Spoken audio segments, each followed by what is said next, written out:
Bree, thanks for sitting down. Why don't you tell everybody what you do for a living, and then we'll jump into our question for today. Yeah, I work at the Masters University. I am the Dean of Women and a resident director. Bree is one of my good friends, so it's awesome to be able to sit down with you. Bree, I wanted to talk about the reality of biblical friendships. Everybody lives life, hopefully, in some sense of community. They have people around them. Maybe just talk about the importance of friendship even as you navigate your relationship with the students that you work with at the Masters University. What are some good practices? What are some pitfalls of friendships? What are some maybe habits or ideas that people fall into that they should be aware of from a biblical perspective? Yeah, I'll start with pitfalls. I think one of the biggest things that I see is that students or anyone can look to their friendships for things that only God can give. And so they idolize them. They want comfort in them. They look to them for stability. They look to them for identity, to satisfy them. And that can cause a lot of issues because then you have these expectations of people that they can't meet. And so they're always letting you down in that sense. So I think that's a really big issue that I see. Just in regards to maybe people looking to their friends as like maybe the messiah of their problems, or? Yeah, I think there are different ways that it can come out. And so I think if you are even just like, there are some people who are like, I have to have like a friend group. And if I don't have a group of friends, then what does that say about me? Or they feel lesser than because they don't have, 5 people they consistently hang out with. Or that they look to them, and that's how they find their identity, is that they have a friend group.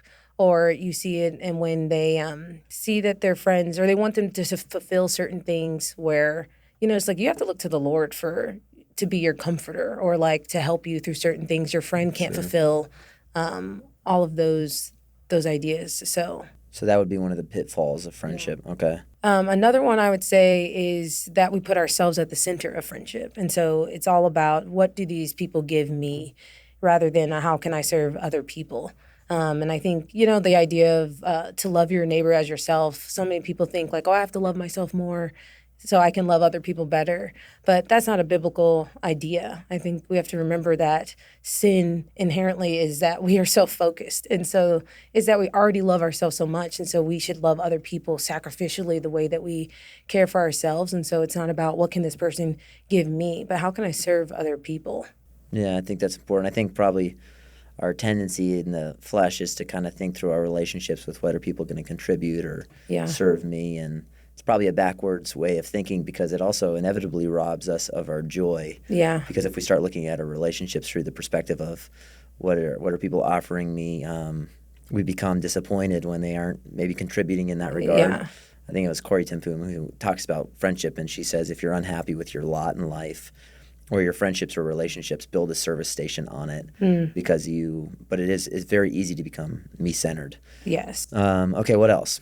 I think some of the things that we need to do a better job is have friends around us who actually point us to Christ. I think there's so much in like a biblical community that we let go, like we say this is okay or that's okay, where, maybe we make all these jokes with our friends, but we're all Christians, so it's fine in this context, or there's not an edifying or pointing to Christ in those friendships. And so I think we need to do a better job at pursuing holiness. We need to pursue Christ.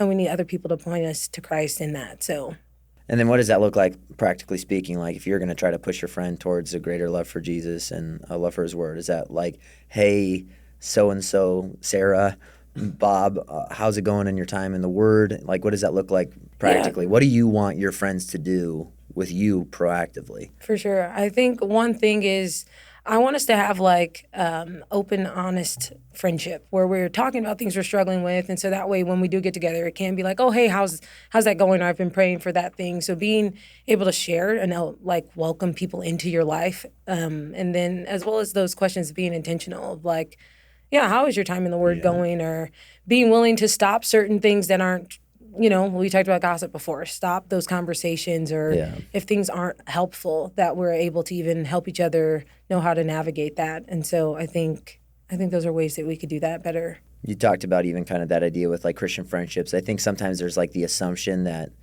well, we know how to have a godly conversation if we had to have one. Yes. But there sometimes tends to be a lack of intentionality in our relationships between people that know the Lord, just because people kind of assume that if it is something serious or if there is something going on in your life, then I would know. But, we're kind of just status quo. What are some of maybe the ways that even like, do you feel like you have to have like a extra intentionality with your friends? Like, hey guys, I feel like we're not necessarily being intentional. We're just kind of coasting relationally. Do you kind of feel like you have like moments that are tuning amongst your friendships to be like, hey, we're just kind of hanging? Yeah. I don't even know if you could call this fellowship. Yeah. Because it's just, we're doing what an unbeliever does. We're just maybe not partaking in the sins of the world, but it doesn't make this any more Christ-like than maybe what you would see in the New Testament. Yeah, I think there definitely are moments where that happens, and it can be hard to step into that because so many people are people pleasers and they don't want to ruffle any feathers or whatever. But I think be that guy. Or yes, something, where you're like, the killjoy. Godly, yeah. Mr. Godly. Yes. But then at the same time, it's like, well, do we want to pursue godliness? So sometimes I think you have to have those conversations, or maybe you need to reevaluate your friendships because you don't want to spend all of your time with people who never talk about the Lord or point you to Christ in some ways. And that doesn't mean you can't have fun. Like, you can honor God and have fun. I'm like the funnest guy. Yeah, I'm as fun as it gets. So I think that there's a balance there. So I think sometimes it does call for us to maybe have a conversation here and there.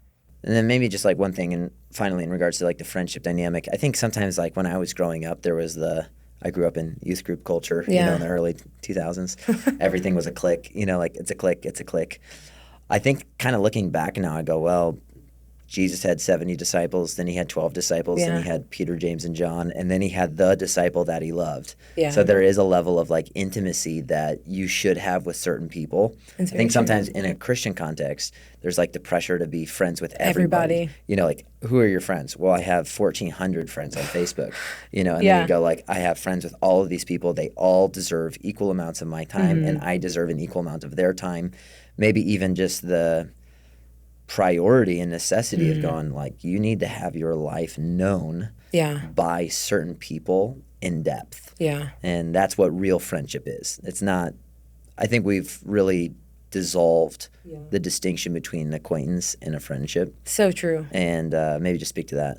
Yeah, I think that is a very good point. There are people who will say like, oh, I know her super well. And I'm like, how long have you known her? When's the last time you talked to her? Like, 6 months ago? Exactly. Okay, and you're a liar. I think we definitely over-exaggerate. Yeah. And I think one way to look at it too is like, who do you go to church with? Like, who's in your circle? Who's in your Bible study? Like, who can you be intentional to get to know that you're just going to naturally be around? Yeah. And then I think in my context too, it's like who naturally comes to me. There are some people that want just time, and so then I can develop those friendships. And but I do think you have to be careful because you can't go deep with everybody. And so I think it does take intentionality and honestly discernment on how to do that. But yeah, I think it's funny because especially in like a Christian environment, like there are guys that get married, they're like, I know how to narrow it down, so I got 16 groomsmen. And you're like, well, I understand that you have a handful of friends, but like I also think there's something healthy and normal about